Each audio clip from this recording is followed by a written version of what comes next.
নমস্কাৰ ছাত্ৰ ছাত্ৰীসকল মই কাজল কুসুম দেৱী আজি মই তোমালোকৰ সৈতে অষ্টম শ্ৰেণীৰ সমাজ বিজ্ঞানৰ ভূগোল খণ্ডৰ পৰা পাঠ 2 জনসংখ্যাৰ বৃদ্ধি আৰু বিতৰণৰ অংশ 4 আলোচনা কৰিম ইতিমধ্যে আমি ইয়াৰ আগৰ অংশটোত আলোচনা কৰিছিলো জনসংখ্যাৰ কেন্দ্ৰীভৱনৰ বিষয়ে আজিৰ ভিডিঅ'ত আমি কি আলোচনা কৰিম তোমালোকে এবাৰ চাই লোৱা প্ৰথমতে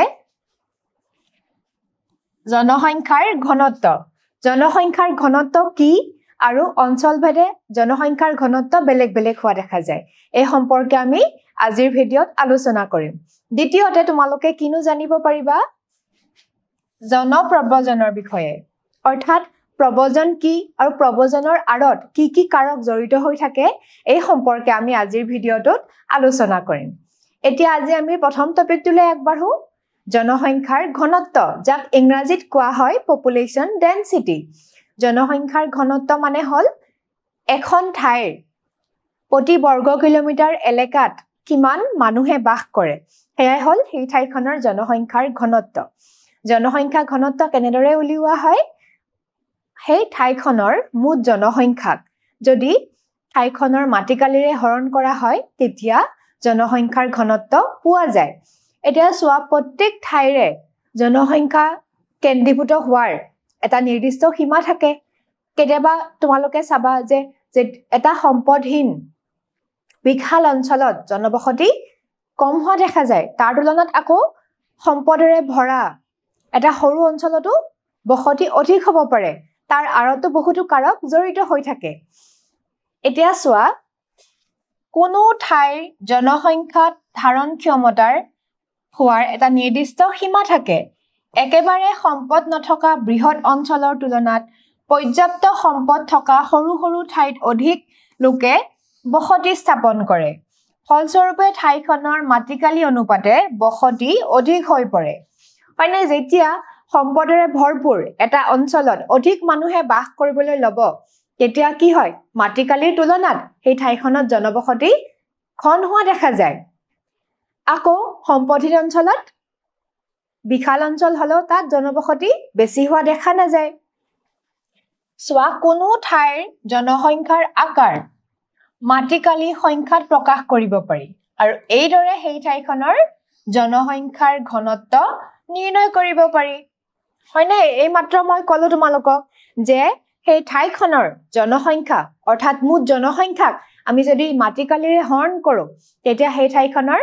কি ওলাব জনসংখ্যাৰ ঘনত্ব ওলাব অৰ্থাৎ এখন ঠাইৰ প্ৰতি বৰ্গ কিলোমিটাৰ এলেকাত বসবাস কৰা লোকৰ সংখ্যাই সেই ঠাইখনৰ জনসংখ্যাৰ ঘনত্ব হয়নে আৰু চৰকাৰে যেতিয়া উন্নয়নমূলক আঁচনিবোৰ ৰূপায়ণ কৰে তেতিয়া কিহৰ ওপৰত লক্ষ্য দিয়ে জনসংখ্যাৰ ঘনত্বৰ ওপৰত বিভিন্ন উন্নয়নমূলক আঁচনি ৰূপায়ণ কৰাৰ সময়ত কোনো ঠাইৰ জনসংখ্যাৰ ঘনত্বৰ প্ৰতি লক্ষ্য ৰখা হয় গতিকে জনসংখ্যাৰ ঘনত্ব গুৰুত্বপূৰ্ণ এতিয়া 2011 চনৰ লোকপিয়ল অনুসৰি সোৱা আমাৰ অসমৰ মুঠ জনসংখ্যা আছিল কিমান 3,11,69,272 জন আৰু অসমৰ মুঠ মাটিকালি হল 78,438 বৰ্গ কিলোমিটাৰ এতিয়া এই মুঠ জনসংখ্যাটোক যদি আমি মাটিকালিৰে হৰণ কৰো তেতিয়া কি ওলাব আমাৰ অসমৰ ঘনত্ব ওলাব আৰু ৰাজ্যখনৰ ঘনত্ব কিমান প্ৰতি বৰ্গ কিলোমিটাৰত 397 জন তোমালোকে এইটো কাম ঘৰত কৰিছাবা এবাৰ হৰণ কৰিছাবা হৰণ কৰিলে আমি কি পাম 397 জন পাম গতিকে 397 2011 চনৰ মতে আমাৰ অসমৰ জনসংখ্যাৰ ঘনত্ব এতিয়া তোমালোকে এই মেপখন সোৱা এখন ওয়াৰ্ল্ড মেপ ইয়াতে বিশেষকৈ জনসংখ্যাৰ ঘনত্ব কোন ঠাইত কম কোন ঠাইত বেছি এই ধৰণে ইয়াত দিয়া হৈছে য'ত তোমালোকে বগা পাৰ্টবোৰ দেখিছা সেই ঠাইবোৰত জনসংখ্যাৰ ঘনত্ব 2 জনতকৈও কম আকৌ য'ত তোমালোকে সেউজীয়া দেখিছা এই সেউজীয়া ঠাইবোৰত জনসংখ্যাৰ ঘনত্ব 2 পৰা 10 জনৰ ভিতৰত আছে আকৌ য'ত তোমালোকে অকমান অৰেঞ্জ কালাৰ কমলা ৰংবোৰ দেখিছা তাত জনসংখ্যাৰ ঘনত্ব প্ৰায় 11 পৰা 40 জন আৰু য'ত তোমালোকে ৰঙাবোৰ দেখিছা তাত 41ৰ পৰা প্ৰায় 100 জনৰ ভিতৰত আকৌ য'ত কফি কালাৰবোৰ দেখিছানে অলপ কফি কালাৰবোৰ সেই ঠাইবোৰত জনসংখ্যাৰ ঘনত্ব 101 জনৰ পৰা 500ৰ ভিতৰত আকৌ কিছুমান এনেকুৱা অঞ্চল আছে য'ত বিশেষকে এই পাৰ্পল কালাৰ তোমালোকে নিশ্চয় দেখিছা এই অঞ্চলসমূহত কি 500 জনতকৈ অধিক জনসংখ্যাৰ ঘনত্ব দেখা যায় অৰ্থাৎ অঞ্চল ভেদে জনসংখ্যাৰ ঘনত্বৰ কম বেছি হোৱা দেখা যায় এতিয়া তোমালোকে চাবা জনসংখ্যাৰ ঘনত্ব অঞ্চল অনুসৰি কি হয় ভিন্ন হয় জনসংখ্যাৰ ঘনত্ব প্ৰতি বৰ্গ কিলোমিটাৰত 200 জনতকৈ অধিক থকা অঞ্চলসমূহ হ'ল অৰ্থাৎ আমাৰ পৃথিৱীত এনেকুৱা কিছুমান অঞ্চল আছে ইতিমধ্যে আমি ইয়াৰ আগৰ অংশত পঢ়িছিলো যে কিছুমান এনেকুৱা ঠাই আছে য'ত জনসংখ্যাৰ ঘনত্ব বা জনবসতি অধিক হোৱা দেখা যায় এতিয়া ইয়াত 200 জনতকৈ অধিক জনসংখ্যাৰ ঘনত্ব থকা কেইটামান অঞ্চলৰ নাম দিছে চোৱা আমেৰিকাৰ উত্তৰ পূব অঞ্চল ঠিক তেনেকে পশ্চিম আৰু মধ্য ইউৰোপৰ দেশবোৰ তাৰ পিছত দক্ষিণ আৰু দক্ষিণ পূব এছিয়াৰ দেশবোৰ এটা এই তিনিটা অঞ্চলৰ যিবোৰ দেশ আছে সেই দেশসমূহত জনসংখ্যাৰ ঘনত্ব 200 জনতকৈ অধিক কাৰণ এই ঠাইসমূহত সুবিধাবোৰ বেছি প্ৰাকৃতিক কাৰকসমূহৰ অৱস্থিতি আছে অন্যান্য শিক্ষাৰ সুবিধা হওক স্বাস্থ্যৰ সুবিধা উদ্যোগৰ সুবিধা এইসমূহ অধিক কাৰণে ইয়াত জনবসতি ঘন হোৱা দেখা যায় আকৌ কিছুমান এনেকুৱা অঞ্চলো আছে য'ত কি হয় ঘনত্ব প্ৰতি বৰ্গ কিলোমিটাৰত এজন ব্যক্তিতকৈও কম অৰ্থাৎ কিছুমান এনেকুৱা অঞ্চলো আছে এইমাত্ৰ আমি মেপখনত পালো কিছুমান এনেকুৱা অঞ্চলো আছে য'ত জনসংখ্যাৰ ঘনত্ব এজনতকৈও কম হয় না বা দুজনতকৈও কম তেনেকুৱা ঠাইবোৰ কি বাৰু চোৱা উপমেৰুদেশীয় গ্ৰীণলেণ্ড মানুহ থকাৰ কাৰণে উপযোগী নহয় কাৰণ ই বৰফৰে আবৃত ইয়াত শীতকালটো বহুত দীঘলীয়া হয় ঠিক তেনেকৈ টুন্ডা অঞ্চল এই টুন্ডা অঞ্চলতো কি হয় বৰফৰে ঢাক খাই থাকে ইয়াত বৃক্ষ অৰ্থাৎ গছৰ উপস্থিতি নাই বুলিয়ে ক'ব পাৰি ঠিক তেনেকৈ চোৱা উপক্ৰান্তীয় মৰুভূমি অঞ্চল এই অঞ্চলটো অতিকৈ শুকান ইয়াত গৰম বহুত বেছি তাৰ পিছত চোৱা দক্ষিণ আমেৰিকাৰ নিৰক্ষীয় বৰ্ষাৰণ্য অঞ্চল অৰ্থাৎ আমাজন বৰ্ষাৰণ্যৰ নাম তোমালোকে নিশ্চয় শুনিছা য'ত উষ্ণতা অধিক হয় আৰু আৰ্দ্ৰতাও অধিক হয় এই কাৰণসমূহৰ বাবে এই ঠাইসমূহ মানুহৰ বসতিৰ কাৰণে উপযোগী নহয় সেই কাৰণে এই ঠাইবোৰত কি হয় জনসংখ্যাৰ ঘনত্ব কম হোৱা দেখা যায় এতিয়া আজি আমি দ্বিতীয় টপিকটোলৈ আগবাঢ়ো টপিকটো হ'ল জনপ্ৰব্ৰজন যাক ইংৰাজীত কোৱা হয় মাইগ্ৰেশ্যন এটা প্ৰব্ৰজন মানেনো কি প্ৰব্ৰজন হৈছে এখন ঠাইৰ পৰা আন এখন ঠাইলৈ মানুহে স্থায়ীভাৱে বা সাময়িকভাৱে বসতি কৰিবলৈ যোৱা যিটো কাৰ্য সেইটো কোৱা হয় প্ৰব্ৰজন এটা প্ৰব্ৰজন বিভিন্ন কাৰণত হয় হয়নে আৰু এই প্ৰব্ৰজন বছৰ বছৰ ধৰি অতীজৰে পৰাই চলি আহিছে চোৱা অতীজৰে পৰাই মানুহে এঠাইৰ পৰা আন ঠাইলৈ গৈ বসতি স্থাপন কৰি আহিছে এনে ধৰণৰ মানুহৰ এখন ঠাইৰ পৰা আন এখন ঠাইলৈ গৈ কৰ্মসূত্ৰে বা অন্যান্য কাৰণত স্থায়ীভাৱে বা সাময়িকভাৱে বসতি স্থাপন কৰা কাৰ্যক কোৱা হয় জনসংখ্যাৰ প্ৰব্ৰজন এতিয়া মানুহে এখন ঠাইৰ পৰা আন এখন ঠাইলৈ বসতি কৰিবলৈ সাময়িক সময়ৰ কাৰণে হ'ব পাৰে মানে কম সময়ৰ কাৰণে হ'ব পাৰে বা স্থায়ীভাৱে গৈও থাকিব পাৰে মানুহ কি কাৰণত যায় কিছুমান কৰ্মসূত্ৰে হ'ব পাৰে বা আন বিভিন্ন কাৰণত যায় শিক্ষাৰ কাৰণে হ'ব পাৰে হয়নে বেলেগ কাৰণত হ'ব পাৰে নিয়োগৰ কাৰণে হ'ব পাৰে গতিকে এই ধৰণে যে মানুহে বসতি কৰিবলৈ যায় বেলেগ ঠাইলৈ এখন ঠাইৰ পৰা সেই ব্যৱস্থাটোক বা সেই পদ্ধতিটোক কোৱা হয় কি জনপ্ৰব্ৰজন বুলি কোৱা হয় এতিয়া চোৱা প্ৰব্ৰজনকাৰীসকলে যি স্থানৰ পৰা যায় সেই ঠাইক প্ৰব্ৰজনৰ উৎসস্থান অৰ্থাৎ প্লেচ অফ অৰিজিন আৰু যিখন নতুন ঠাইত গৈ বসবাস কৰিবলৈ লয় তাক কোৱা হয় প্ৰব্ৰজনৰ লক্ষ্যস্থান অৰ্থাৎ প্লেচ অফ ডেষ্টিনেশ্যন অৰ্থাৎ ধৰা হল আমাৰ অসমৰ পৰা এটা অঞ্চল আমি ধৰিলো ধৰা হল গুৱাহাটীৰ পৰা মুম্বাইলৈ এজন মানুহে নিয়োগৰ কাৰণে প্ৰব্ৰজন কৰিলে এটা গুৱাহাটীৰ পৰা যেহেতুকে মানুহজন গৈছে মুম্বাইলৈ গুৱাহাটী কি হ'ব সেই মানুহজনৰ বা প্ৰব্ৰজনকাৰীৰ কি হ'ব উৎস স্থান আৰু মুম্বাইলৈ যাব গতিকে মুম্বাই কি হ'ব সেই প্ৰব্ৰজনকাৰীৰ লক্ষ্য স্থান আৰু এই লক্ষ্য স্থানত যে মানুহ যায় কিয় যায় বাৰু লক্ষ্য স্থানত বিভিন্ন কাৰকৰ উপস্থিতি দেখা যায় বিভিন্ন সা সুবিধা দেখা যায় সেই কাৰণে কি হয় উৎস স্থানৰ পৰা লক্ষ্য স্থানলৈ মানুহৰ প্ৰব্ৰজন হোৱা দেখা যায় এতিয়া চাবা প্ৰব্ৰজনৰ মাত্ৰা অধিক হোৱাৰ ফলত লক্ষ্য স্থানত জনসংখ্যা দ্ৰুত গতিত বৃদ্ধি পায়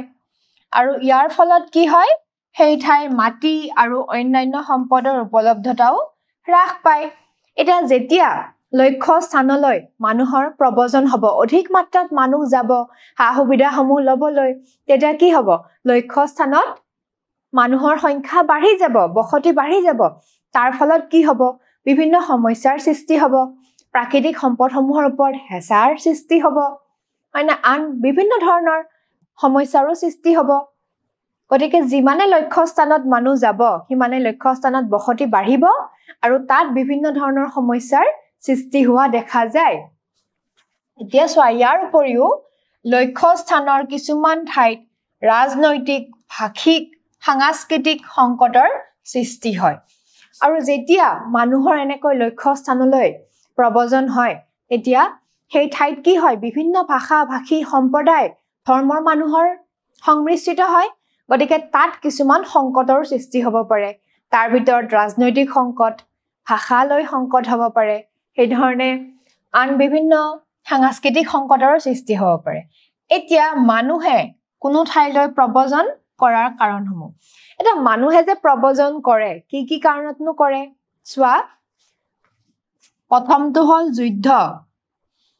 দ্বিতীয়তে মহামাৰী তৃতীয়তে ৰাজনৈতিক সংকট তাৰ পিছত প্ৰাকৃতিক দুৰ্যোগ গৰাখহনীয়া অৰ্থাৎ কোনো এখন ঠাইত বা উৎস স্থানত যদি যুদ্ধ বিগ্ৰহ হয় যদি মহামাৰী হৈছে যদি ৰাজনৈতিক সংকটে দেখা দিছে ঠিক তেনেকৈ প্ৰাকৃতিক দুৰ্যোগৰ যদি সৃষ্টি হৈছে গৰাখহনীয়া যদি হৈছে এই সমূহ কাৰণতো কি হয় মানুহে নিজৰ ঠাই উৎস স্থান এৰি কলৈকে যাব লগা হয় আন ঠাইলৈ লক্ষ্য স্থানলৈ যাব লগা হয় গতিকে এই ধৰণৰ তোমালোকে নিশ্চয় নিউজবোৰ পাই থাকা যে প্ৰব্ৰজনৰ বিভিন্ন ধৰণৰ কাৰণ কি কাৰণত মানুহৰ প্ৰব্ৰজন হয় এতিয়া চোৱা প্ৰব্ৰজনৰ উৎস স্থানৰ তুলনাত লক্ষ্য স্থানত জীৱন নিৰ্বাহ সুবিধাজনক হলে মানুহৰ প্ৰব্ৰজন বাঢ়ে মই ক'লোৱে ইতিমধ্যে যে যেতিয়া লক্ষ্য স্থানত সা সুবিধাবোৰ বেছি হয়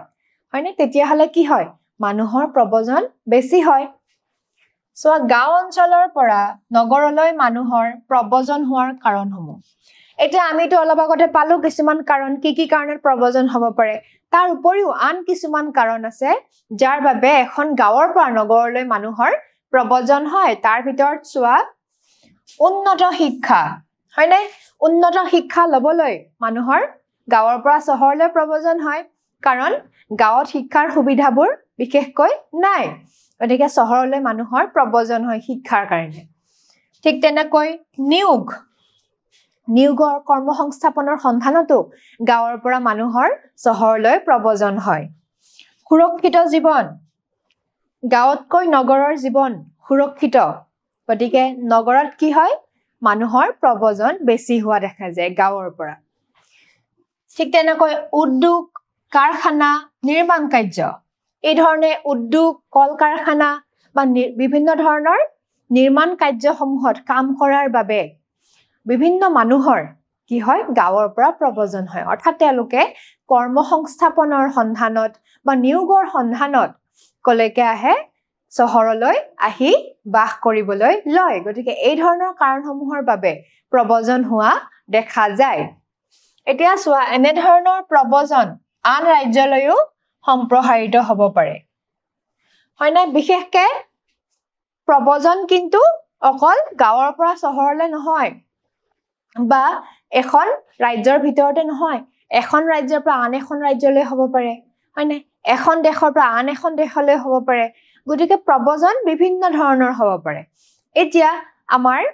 কিছুমান উদ্যোগিক অঞ্চল আমাৰ দেশৰ কিছুমান উদ্যোগিক অঞ্চল আছে কিছুমান ৰাজ্যত উদ্যোগৰ মানে সুবিধা বেছি সেই সমূহ ঠাইলৈ আন আন ৰাজ্যৰ পৰা মানুহৰ প্ৰব্ৰজন হয় এতিয়া সেই ঠাইসমূহনো কি চোৱা মুম্বাই দিল্লী গুজৰাট অন্ধ্ৰপ্ৰদেশ এই ঠাইসমূহত কি হয়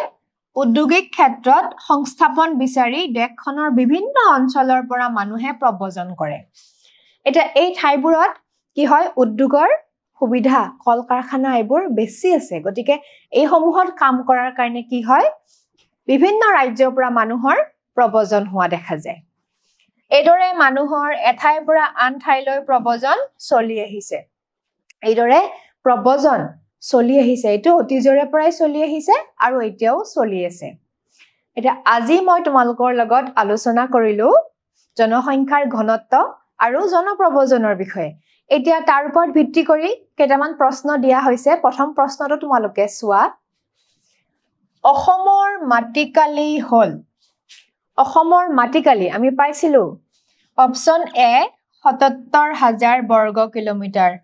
অপচন বি ৭৭,৫০০ বৰ্গ কিলোমিটাৰ অপচন সি ৭৮,২৩৮ বৰ্গ কিলোমিটাৰ আৰু অপচন ডি ৭৮,৪৩৮ বৰ্গ কিলোমিটাৰ ইয়াৰে কোনটো উত্তৰ শুদ্ধ ইয়াৰে অপচন ডি হয়নে ৭৮,৪৩৮ বৰ্গ কিলোমিটাৰ এবাৰ দ্বিতীয় প্ৰশ্নটোলৈ আগবাঢ়ো দ্বিতীয় প্ৰশ্নটো চোৱা এখন ঠাইৰ প্ৰতি বৰ্গ কিলোমিটাৰ এলেকাত বসবাস কৰা লোকৰ সংখ্যাই সেই ঠাইখনৰ জনসংখ্যাৰ ঘনত্ব আমি পাইছিলো জনসংখ্যাৰ ঘনত্ব কি জনসংখ্যাৰ ঘনত্ব কি আছিল বাৰু কোনো এখন ঠাইৰ প্ৰতি বৰ্গ কিলোমিটাৰ এলেকাত কিমান মানুহে বাস কৰে হেইটোৱে হল জনসংখ্যাৰ ঘনত্ব গতিকে উত্তৰটো কি হ'ব এইটো শুদ্ধ হ'ব এবাৰ তৃতীয় প্ৰশ্নটো চোৱা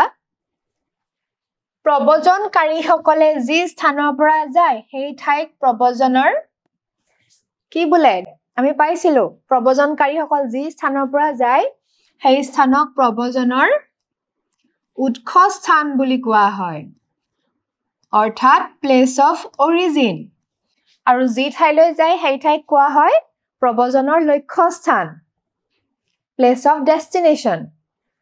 নিশ্চয় তোমালোকে আজিৰ ভিডিওটোৰ পৰা উপকৃত হবা বুলি আশা কৰিলো আজিলৈ ইমানেই পৰৱৰ্তী ভিডিওত পুনৰ লগ পাম ধন্যবাদ